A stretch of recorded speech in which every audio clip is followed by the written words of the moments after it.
மாண்புமிகு பேரவைத் தலைவர் அவர்களே,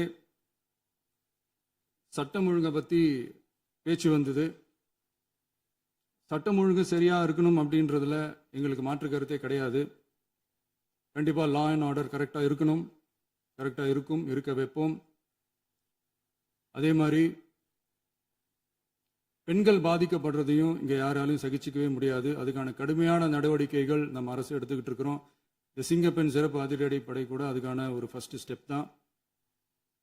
அதே மாதிரி இந்த போதைப் பொருள் நடமாட்டம் அதை கண்ட்ரோல் பண்ணுறதுக்கும் நம்ம அரசு கடுமையான நடவடிக்கைகள் எடுத்துக்கிட்டு இருக்கிறோம். அதையும் கண்டினியூ பண்ணி எடுப்போம். மாண்புமிகு பேரவைத் தலைவர் அவர்களே, இப்போ நான் சொன்ன இந்த பிரச்சனைகள்லாம் 2026 போன மாதம் மே மாதம் 10ஆம் தேதி புதுசாக வந்துடல. இதெல்லாம் பல வருஷமா இருக்கிற பிரச்சனைகள் தான், பல வருஷமா கண்டுக்காம விட்ட பிரச்சனைகள் தான். இன்னைக்கு எதிர்கட்சிக்காரங்க அதை பற்றி கேட்கும் போது எனக்கு அது அக்கறையா தெரியல, அவதூறு அரசியலாக தான் தெரியுது, பழி போடுற அரசியலாக தான் தெரியுது. இப்படி அவதூறு பழி போடுறவங்களை பார்த்து ஒன்று தான் கேட்கணும்னு தோணுது. கடந்த 9-10 மாசமா நம்ம ஸ்டேட்ல சட்டம் ஒழுங்கு டிஜிபியே இல்லை. சட்டம் ஒழுங்கு டிஜிபியை போடுங்கன்னு சொல்லி எல்லாம் ஓஞ்சி போயிட்டோம். போன ஆட்சியில் நடந்ததுக்கெல்லாம் இப்பதான் விடையை கண்டுபிடிக்கிறோம் நம்ம ஆட்சியில்.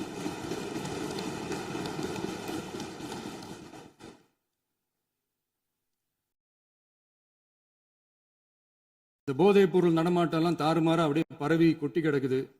இதெல்லாம் இனிஷியல் ஸ்டேஜ்லயே யார் கண்ட்ரோல் பண்ணியிருக்கணும்? போலீஸ் டிபார்ட்மெண்ட் அப்போ யார் கையில் இருந்தது? இத்தனை கேள்வி நம்மளை பார்த்து கேட்குறாங்களே, ஒரே ஒரு கேள்வி தான் நான் கேட்கணும்னு தோணுது. போலீஸ் டிபார்ட்மெண்ட்டை கையில் வச்சுக்கிட்டே பிகினிங்லேயே இனிஷியல் ஸ்டேஜ்லேயே இந்த போதைப் பொருள் நடமாட்டத்தை ஏன் கண்ட்ரோல் பண்ணலை? மனசாட்சி உள்ளவங்க இந்த பிரச்சனையெல்லாம் ஏன் நடக்குதுன்றது அவங்களுக்கே நல்லா தெரியும்.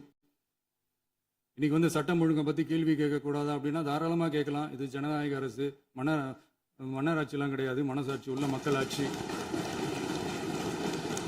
அதனால கேள்வி கேட்கலாம், எல்லாருக்கும் எல்லா உரிமையும் உண்டு. விமர்சனம் செய்யலாம், எல்லாருக்கும் எல்லா உரிமையும் உண்டு. ஆனால் நம்ம ஆட்சியில் என்ன நடவடிக்கைகள் எடுத்திருக்கோன்றது தெரிஞ்சுக்கிட்டு அதுக்கேற்ற மாதிரி ஒரு நடுநிலையாக பேசுனீங்கன்னா கொஞ்சம் நல்லா இருக்கும். சட்டம் ஒழுங்கை பற்றி யாருக்கு என்ன யோசனை இருந்தாலும், மக்கள் நலனுக்காக யாருக்கு என்ன யோசனை இருந்தாலும் அதை தாராளமாக சொல்லலாம். நம்ம அரசு அது காது கொடுத்து கேட்கும். ஆனால் நம்ம அரசினுடைய நிர்வாகத்திறன் அதை பற்றி பேசுறவங்களுக்கு ஊரடிச்சு உலையில போட்டு ஊழல் மேல ஊழலா செஞ்சுக்கிட்டு அதுல இருந்து தப்பிக்கிறதுக்கு பேர் தான் நிர்வாகத்திறன் அப்படின்னு சொன்னா, அப்படிப்பட்ட ஒரு ஊழல் செய்யற நிர்வாகத்திறனை நம்ம அரசு ஒரு நாளும் செய்யாது. பொட்டி பெட்டியா பணத்தை வச்சுக்கிட்டு, பெட்டியை வச்சு எல்லாம் செஞ்சுக்கிட்டு, போதைப் பொருள் பாதுகாவல் கழக மாடல் அரசாங்கம் செஞ்ச ஒவ்வொரு ஊழலா வெளியில வந்துகிட்டு இருக்கு. டாஸ்மாக்ல அது என்னப்பா அது பேரு, பார்ட்டி ஃபண்ட் கட்சி நிதி அப்படின்ற பேர்ல அடிச்ச கொள்ளையெல்லாம் ஒண்ணா இப்போ கவர்மெண்டோட கஜானாவுக்குள்ள கொண்டு சேர்த்துக்கிட்டே இருக்கிறோம்.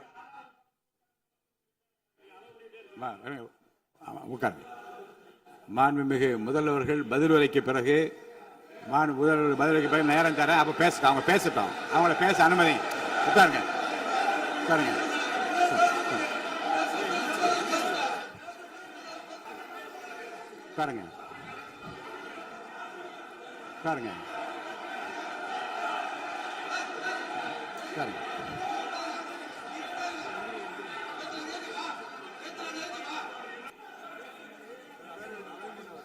மாண்பு பேரவைத் தலைவர் அவர்களே, இன்று இவர்கள் முயற்சி செய்வது, அவர் ஆளுங்கட்சியாக இருக்கின்ற போது, இருங்க நான் சொல்லிடுறேன் ப்ளீஸ், ஒரே நிமிஷம் நான் சொல்லிடுறேன் ப்ளீஸ். ஆளும் கட்சியாக இருக்கின்ற போது நீங்கள் சொன்ன ஒரே வார்த்தை, நாங்கள் பேசி முடித்ததற்கு பிறகு குறிப்பிடுத்துவிட்டு நீங்கள் எந்த கேள்வி வேண்டுமானாலும் கேட்கலாம் என்று ஒரு முறையை நீங்கள் பின்பற்றினீர்கள். அதே முறையை இப்போது பின்பற்ற வேண்டும் என்று கேட்டுக்கொள்கிறேன். பள்ளிக்கல்வித்துறை அமைச்சர்.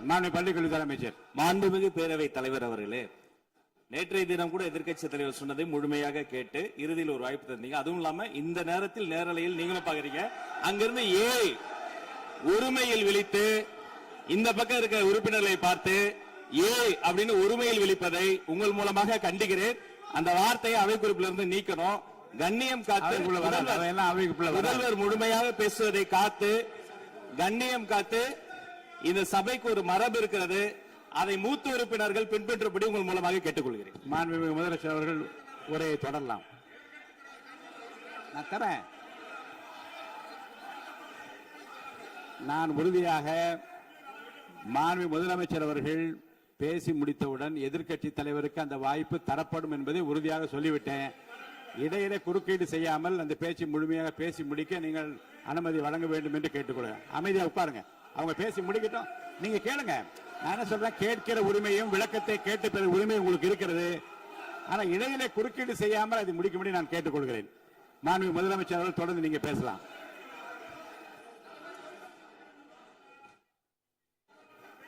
எதிர்க்கட்சி தலைவர் அவர்கள் உங்கள் கட்சியினுடைய உறுப்பினரை அமைதிப்படுத்த வேண்டும் என்று நான் கேட்டுக்கொள்கிறேன். உங்களுக்கு வாய்ப்பு தரவில்லை என்றால் அவர் ஏன் நிற்பதில் நியாயம் இருக்கிறது. வாய்ப்பு தரப்போகிறேன். நான் முதலமைச்சர் அவர்கள் பேசி முடித்தவுடன் உங்களுக்கு வாய்ப்பு தரப்படும். அது வரைக்கும் உங்களுடைய உறுப்பினரை அமைதி காக்க நீங்கள் தான் பார்த்துக் கொள்ள வேண்டும். மாண்புமிகு அவை முன்னவர். மாண்புமிகு பேரவைத் தலைவர் அவர்களே, அவர் அப்போது சொன்னது வேறு, இப்போது நடந்து கொள்கிற முறைகள் வேறாக இருக்கிறது. அன்றைக்கு அவர் சொல்லுகிற போது அமைச்சர் அத்தனை பேரும் பேசி முடித்ததற்கு பிறகு உங்களுடைய கருத்துக்கள் யாராவது தெரிவிக்கலாம். இப்போது பின்பற்றினால் நன்றாக இருக்கும். நீங்கள் அதற்காகத்தான் சொன்னீர்கள்.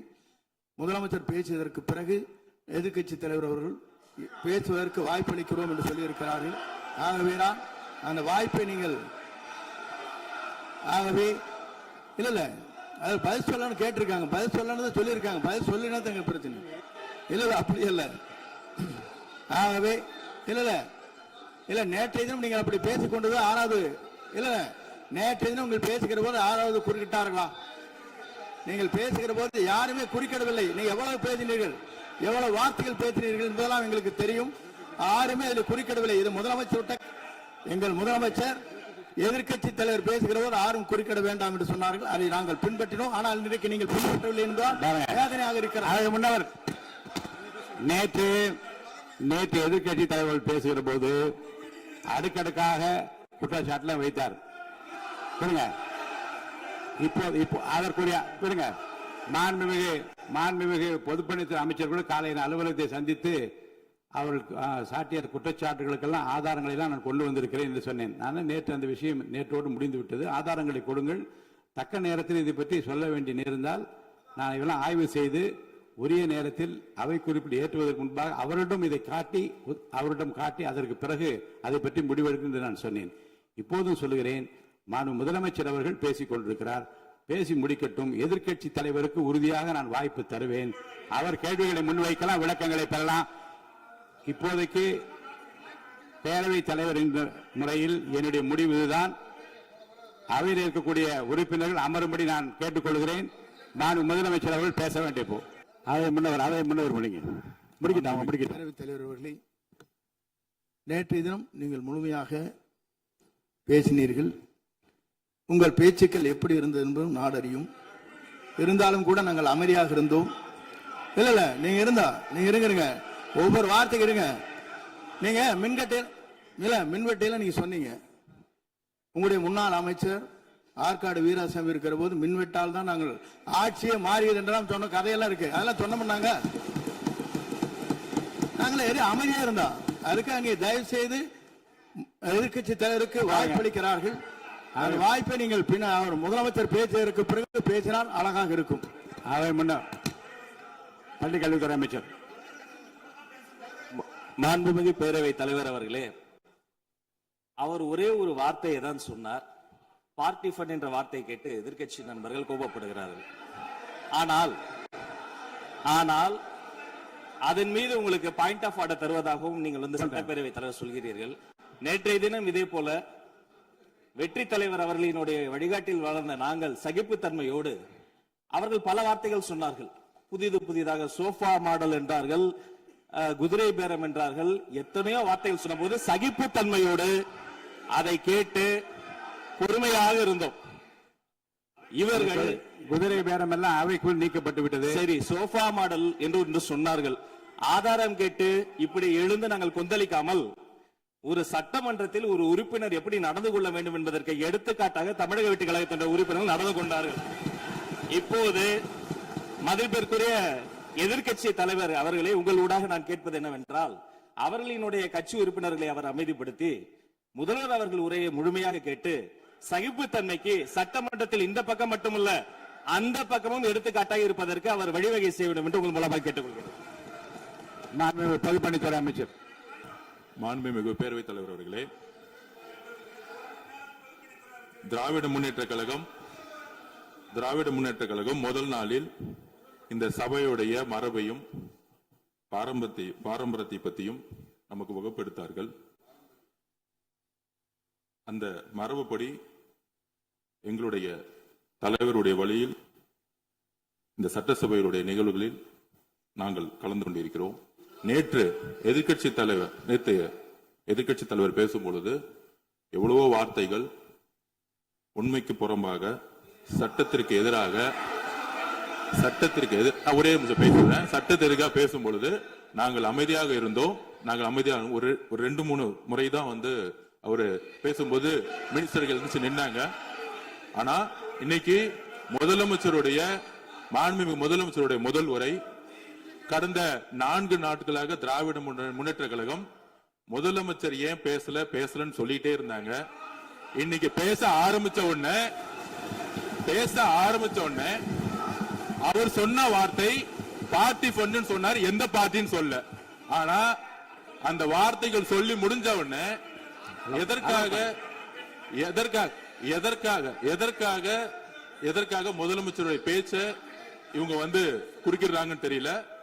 நீங்கள் சொன்னதுபடி முதலமைச்சர் பேச வேண்டும். பேசிய பின்பு கருத்துகளுக்கு பதிலளிக்க அவர்கள் பதிலளிக்கும், நாங்களும் பதிலளிக்க தயாராக இருக்கிறத பதிவு பண்றோம். மாண்புமிகு முதலமைச்சர் அவர்கள் விளக்கம் தருவதற்கு மாண்புமிகு முதலமைச்சர் அவர்கள் தயாராக இருக்கின்ற அமைதியாக என்னை அமரும்படி நான் கேட்டுக்கொள்கிறேன். நான் வாய்ப்பு இல்லை என்று சொன்னால் நீ எழுந்து நிற்பதிலே நியாயம் இருக்கிறது. உட்காருங்க. கொடுங்க. மாண்புமிகு எதிர்க்கட்சி தலைவர் பேரவைத் தலைவர், நீங்க உட்காருங்க. நேற்று நான் பேசும்போது சில அமைச்சர்கள் குறுக்கிட்டு பேசினாங்க. அதற்கு நீங்க அனுமதி கொடுத்தீங்க. அதே மாதிரி இன்னைக்கு முதலமைச்சர் பேசும்போது சில வார்த்தைகள், தவறான வார்த்தைகள் பேசுறாரு. அவர் பார்ட்டி ஃபண்ட் அப்படின்னு சொல்லியிருக்கிறாரு. அவர் அமைச்சர் அந்த பார்ட்டி ஃபண்ட் எந்த பார்ட்டின்னு கூட சொல்ல தைரியம் இருந்தா சொல்லுங்க. நாங்க அதெல்லாம் ஃபேஸ் பண்ண தயாரா இருக்கோம். எதையும் ஆதாரத்தோடு எதையும் பேசுங்க. நீங்க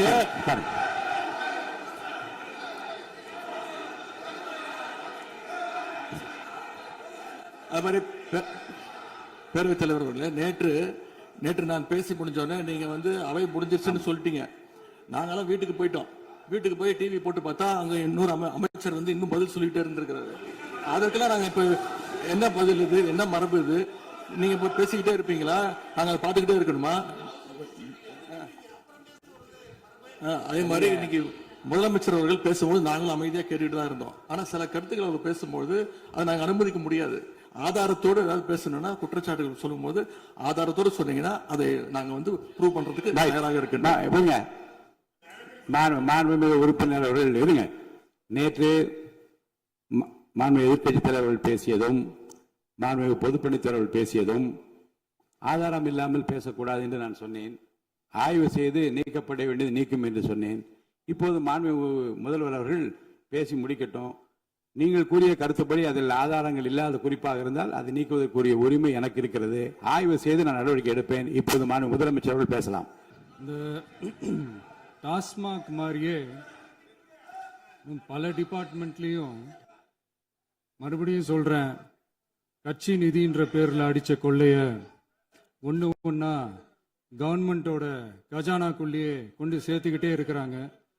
இப்பவும் சொல்றேன், மக்கள் பணத்திலிருந்து ஒரு பைசா கூட தொடமாட்டோம், தொடவும் விடமாட்டோம், தொட்டா விடமாட்டோம்.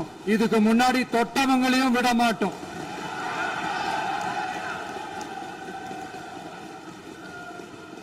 ஒவ்வொரு ஊழலா வெளியில வரும் போலே, ஒவ்வொரு வேஷமா கலைஞ்சிரும் போலே, இங்க இருக்கிற நிறைய பேரு நடுங்கி போய் இதுல நம்ம மேல அவதூறு வேற. இப்ப புதுசா ஒரு வெப்பன் ஒண்ணு கொண்டு வந்திருக்காங்க. அது என்ன தெரியுமா? அவங்க தயவால தான் நம்ம ஆட்சி நடக்குதாம். மக்கள் தயவால இந்த ஆட்சி நடந்துகிட்டு இருக்கு. மனசாட்சி உள்ள சக்திகளோட ஆதரவால இந்த ஆட்சி நடந்துகிட்டு இருக்கு. நாங்க தான் அனுப்பி வச்சோம் அப்படின்றாங்களே. அனுப்பி வச்சவங்களுக்கு மினிஸ்ட்ரியில இடம் கொடுத்தா ஏன் கதறீங்க? ஏன் இவ்வளவு கோபம்? ஏன் இவ்வளவு கதறல்ஸ்? இதுல இன்னொரு முக்கியமான விஷயம், மார்க்சிஸ்ட் கம்யூனிஸ்ட் கட்சி நமக்கு ஆதரவு கொடுத்தது சுயேட்சையா எடுத்த முடிவுன்னு சொல்றாங்க. அதே மாதிரி இந்திய கம்யூனிஸ்ட் கட்சி நமக்கு ஆதரவு கொடுத்தது சுயேட்சையா எடுத்த முடிவுன்னு சொல்றாங்க. இதுல எங்க இருந்து நாங்க தான் அனுப்பி வச்சோம்னா புரியலையே. மக்களுக்கு நல்லா புரியும், எல்லாத்தையும் தெளிவா பார்த்துக்கிட்டு இருக்கிறாங்க.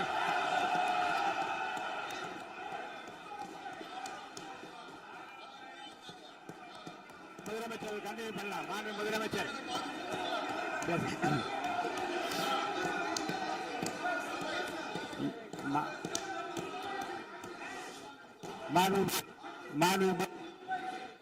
மாண்பு முதலமைச்சர் நீ கண்டினியூ பண்ணலாம். நீ கண்டினியூ பண்ணலாம்.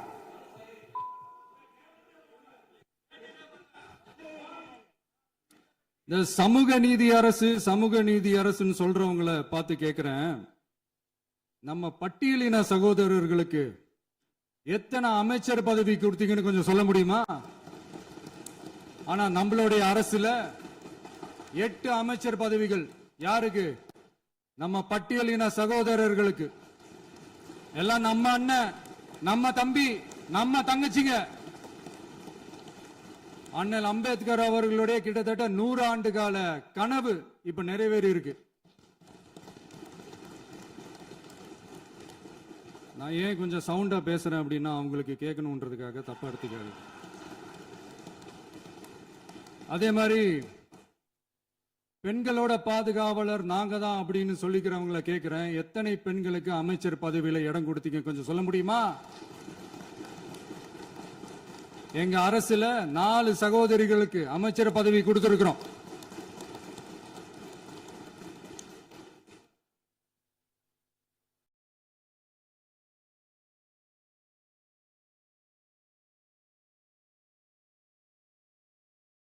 அதனால மக்களால் நிராகரிக்கப்பட்டு மக்களால் அகற்றப்பட்டவங்களுக்கு ஒண்ணு சொல்லிக்கிறோம், தப்பே செய்ய மாட்டோம், ஊழலே செய்ய மாட்டோம், நேர்மையா தான் இருப்போம், நியாயமா தான் இருப்போம் அப்படின்னு சொல்றவங்களால மட்டும்தான் கூட்டணி ஆட்சி அமைக்க முன்வரும். ஆட்சியிலையும் பங்கு, அதிகாரத்திலையும் பங்கு கொடுக்க முன்வரும். ஊழல்லையே ஊறி போனவங்களால இந்த கூட்டணி ஆட்சியோ ஆட்சியிலையும் பங்கோ அதிகாரத்திலையும் பங்கு கொடுக்க முன்வராது. மெஜாரிட்டி இருந்தாலும் தரமாட்டாங்க, மெஜாரிட்டி இல்லைனாலும் தரமாட்டாங்க. கேட்டா ரெடிமேடா ஒரு பதில் ஒண்ணு வச்சிருப்பாங்க, கூட்டணி ஆட்சியை மக்கள் விரும்ப மாட்டாங்கன்னு. அதே மக்கள் தான் இப்ப அவங்கள பார்த்து சிரிக்கிறாங்க. நான் பதவியேற்ற அன்னைக்கு கொஞ்சம் டைம் அவகாசம் கேட்டேன். எதுக்கு கேட்டேன்? நிதி நிலைமைலாம் கொஞ்சம் மோசமா இருக்குது, அதெல்லாம் கொஞ்சம் சரி செஞ்சுக்கிட்டே படிப்படியா கொஞ்சம் கொஞ்சமா நான் கொடுத்த வாக்குறுதிகள்லாம் செயல்படுத்துவேன், அதுக்காக கொஞ்சம் டைம் அவகாசம் கேட்டேன். நான் ஏதோ வேற எதுக்காகவோ வேற யாருக்காகவோ ஏதோ அவகாசம் கேட்ட மாதிரி. அடுத்து இங்க சபையில இல்லாதவங்களை பத்தி பேச வேண்டாம்னு நினைக்கிறேன்.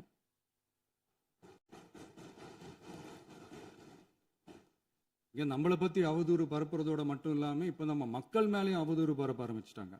மக்கள் நமக்கு ஓட்டு போட்டது தப்பான், குடும்பமா நமக்கு ஆதரிச்சது தப்பான். இது இப்ப இல்ல, நான் சொல்றது எம்ஜிஆர் அவர்கள் காலத்திலிருந்தே. அப்பவே அவர் ஜெயிச்சப்போ அதே மக்களை தப்பா பேசுறது. மக்கள் என்ன பண்ணிட்டாங்க, எம்ஜிஆர் என்ன பண்ணிட்டாரு, எம்ஜிஆர் என்ன இது பண்ணிட்டாரு. 50 வருஷமா ஒரே டெக்னிக்கா.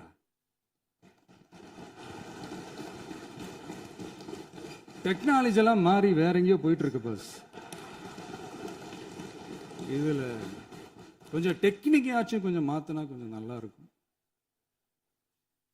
மக்களுக்கு யூஸ்ஃபுல்லா இருக்கிற மாதிரி இந்த ஆக்கப்பூர்வமான கருத்துக்களோ ஆக்கப்பூர்வமான யோசனைகளோ இருந்தா சொல்லுங்க, அதை நாங்க டெஃபரெண்டா எடுத்துக்கிறோம். ஆனா அதை விட்டுட்டு இந்த நக்கல், நையாண்டி, சம்பந்தம் இல்லாத பேச்சு இதெல்லாம் பேசிட்டு அப்புறம் முதல்வர் பதில் சொல்லல, முதல்வருக்கு பதில் சொல்ல தெரியல அப்படின்னா அப்புறம் என்ன சோஃபா மாடல் ஆட்சியா?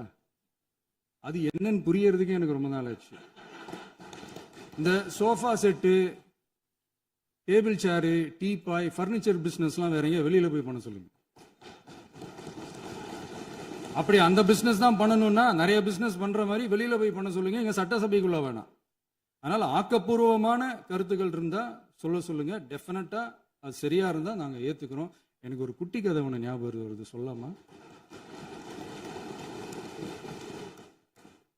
ஒரு ஊர்ல ஒரு பெரியவர் வெயில் ரொம்ப ஜாஸ்தியா இருக்குன்னு சொல்லிட்டு கண்ணுக்கு மேல கை வச்சுக்கிட்டு இப்படி சுத்தி முத்தி தேடிக்கிட்டு இருந்தாராம்.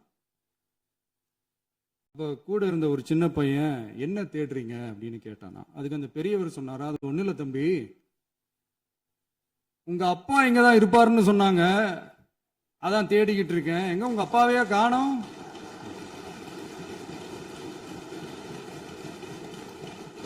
இல்ல அந்த எங்களுக்கும் நக்கலா நையாண்டியா சம்பந்தம் இல்லாத குட்டி கதை இதெல்லாம் எங்களுக்கும் பேச தெரியும். அந்த கதையில பெரியவர் அப்படி சொன்னாராம், தப்பா எடுத்துக்காதீங்க. அந்த கதையில பெரியவர் அப்படி கேட்டாராம். அதனால யாரும் இங்க டென்ஷன் ஆக வேணாம். அதனால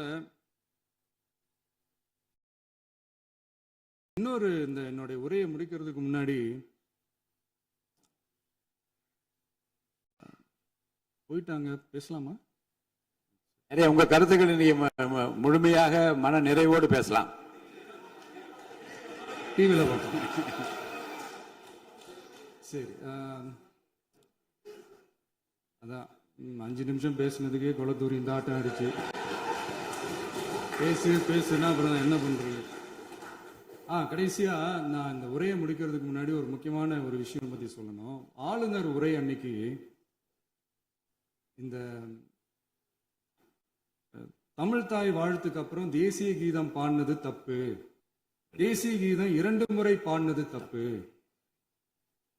அப்படி ஒரு நிகழ்வு இதுக்கு முன்னாடி இந்த சட்டசபையில நடந்ததே கிடையாது, அந்த மரபே மாத்திட்டீங்க, இப்படி ஒரு பெரிய ஒரு போர் மாதிரி எதிர்கட்சி சார்ந்தவங்கலாம் சொன்னாங்க இல்லையா? அந்த மாநில உரிமை போராளிகளை, அந்த மரபு காக்கிற உரிமை போராளிகளை ஒரே ஒரு கேள்விதான் கேட்கணும். 2021 ஆகஸ்ட் 2 ஞாபகம் இருக்கா? Centenary celebration of Tamil Nadu legislature. அந்த ஃபங்க்ஷன்ல நம்ம முன்னாள் முதலமைச்சர் கருணாநிதி அவர்களோட கலைஞர் அவர்களுடைய கலைஞர் அவர்களுடைய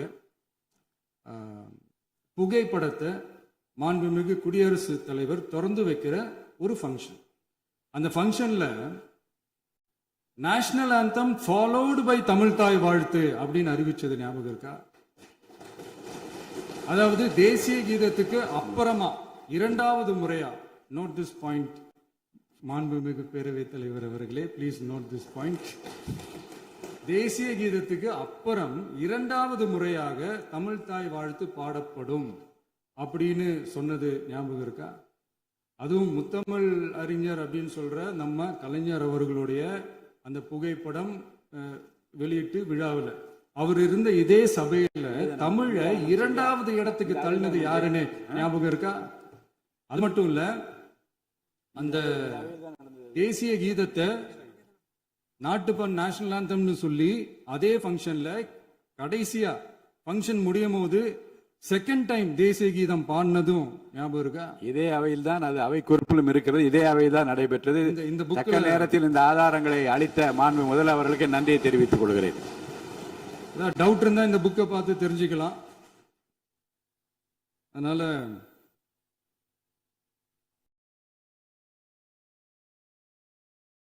கேட்டா என்ன சொல்லுவாங்கன்னா, அது ஜனாதிபதி கலந்துகிட்ட ஃபங்க்ஷன், அதெல்லாம் அப்படிதான், அதெல்லாம் கண்டுக்க கூடாது அப்படின்னு சொல்லுவாங்க.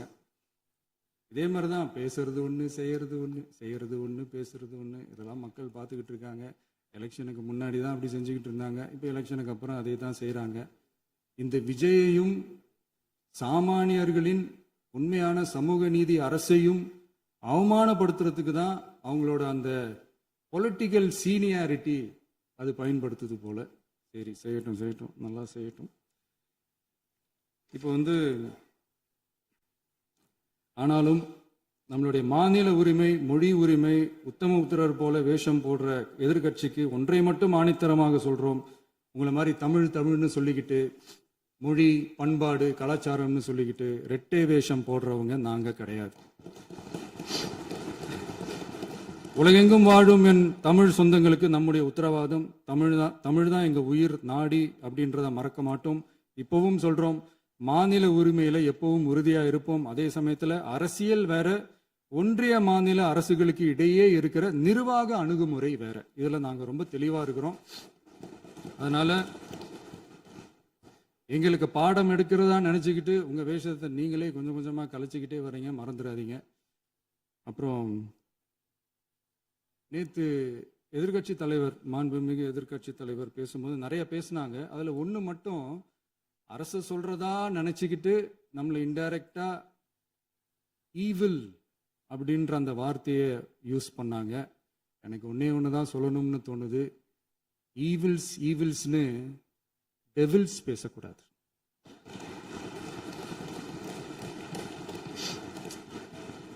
அவங்க இருந்திருந்தா ஒரு ஆக்ஷன் பண்ணணும்னு எனக்கு தோணுச்சு.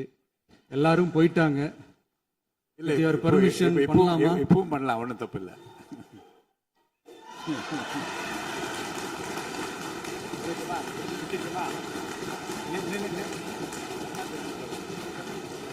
யார் சொல்றாங்க?